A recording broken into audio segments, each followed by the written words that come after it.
Le webinar est un outil marketing ultra puissant quand on sait l'utiliser. Aujourd'hui, on va parler de l'aspect technologique avec l'annonce de Wistia sur la fonctionnalité Wistia Live et la possibilité d'organiser et d'animer des webinars. C'est parti, on bascule sur l'écran. Vous connaissez peut-être Wistia, si c'est le cas, vous serez pas perdu dans cette interface qui est l'interface de back-office pour héberger des vidéos. Wistia, pour info, c'est un hébergeur de vidéos ultra connu qui favorise le SEO du site sur lequel on pose la vidéo. Donc là, on prend un exemple d'un player que vous connaissez peut-être. Si vous n'êtes pas utilisateur et que vous hébergez pas des vidéos dessus, vous connaissez au moins le player que tous les grands SaaS utilisent pour pouvoir intégrer et héberger leurs vidéos.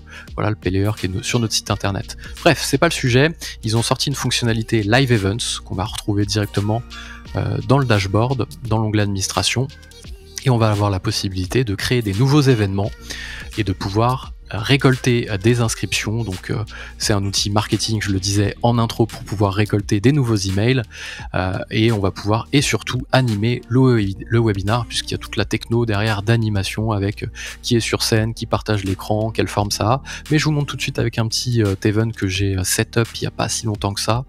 Hop, je vous montre. Donc là, quand on rentre sur un événement, on aurait pu en créer un nouveau, ça aurait été pareil.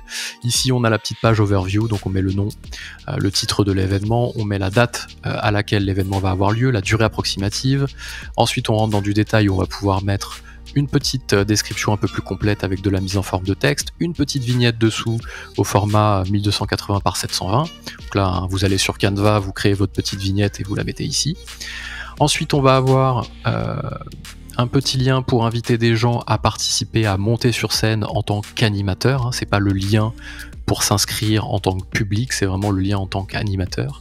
La petite page d'inscription, où on va pouvoir suivre les inscrits, quelques stats, est-ce qu'il y a des gens qui se sont inscrits, est-ce qu'il y a des gens qui ont confirmé, à quoi ressemble la fenêtre d'inscription, petite preview ici, voilà à quoi ça ressemble, le titre, les dates, etc., la durée, on peut récolter les coordonnées, on a la petite vignette et le petit descriptif, ça marche bien, c'est efficace, on aime.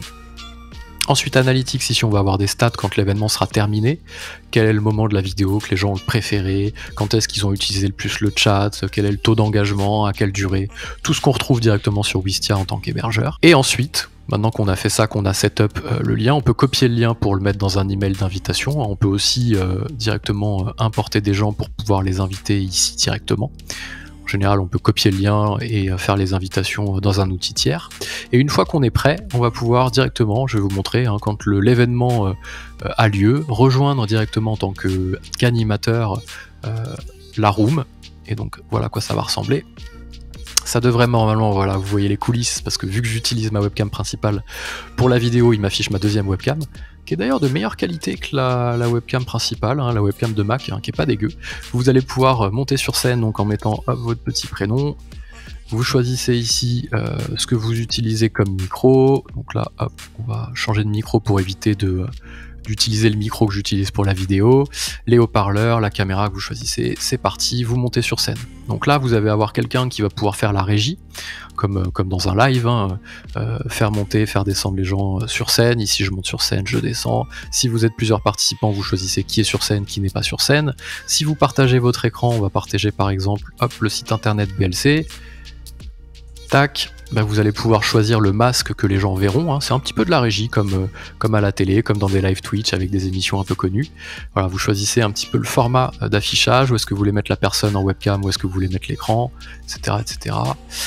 Ensuite, qu'est-ce qu'on a à droite? On va couper le partage d'écran. À droite, on a le chat public avec tous les gens qui peuvent poser des questions. On a le chat privé uniquement entre animateurs, puisqu'on peut avoir plusieurs animateurs. Qu'est-ce qu'on va avoir d'autre ici? La possibilité de changer sa webcam, tout ça c'est du classique. Le lien d'event sous la main pour pouvoir inviter des gens au dernier moment. Ouvrir, fermer le chat, classique. Et ici, changer son prénom, choisir son micro, choisir sa webcam. La fenêtre est simple mais efficace. C'est pas à la hauteur fonctionnelle d'un Livestorm, bien entendu, ils viennent de sortir la fonctionnalité, donc c'est normal que ça soit pas encore à la hauteur d'un Livestorm, mais c'est le début, c'est assez prometteur.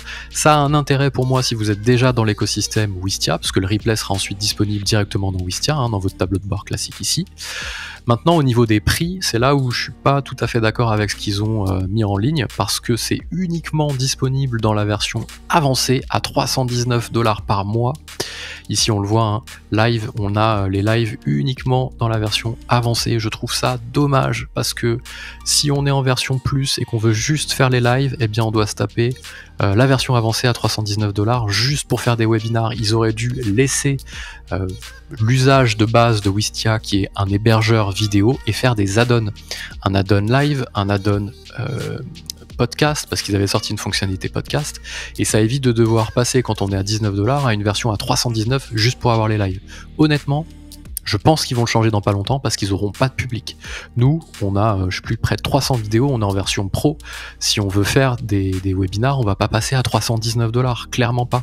On va plutôt aller prendre un Livestorm qui peut s'acheter à 79$ par user, et pas 319. Donc c'est là où, à mon avis, il y a une petite erreur au niveau de la pricing table. Mais bon. En tout cas, moi, sur la partie techno, je vous ai montré à quoi ça ressemblait. Vous faites les choix que vous faites. Si vous êtes dans l'écosystème Wistia, c'est valable. Si vous ne l'êtes pas, pour moi, prenez plutôt un Livestorm, ce sera beaucoup mieux. En tout cas, j'espère que cette petite vidéo vous a plu. N'hésitez pas à vous abonner et à activer la petite cloche pour recevoir une notif quand une nouvelle vidéo sort. Laissez-moi un petit commentaire si vous avez des questions, j'y répondrai avec plaisir. Et moi, je vous dis à très vite pour une nouvelle vidéo. Ciao!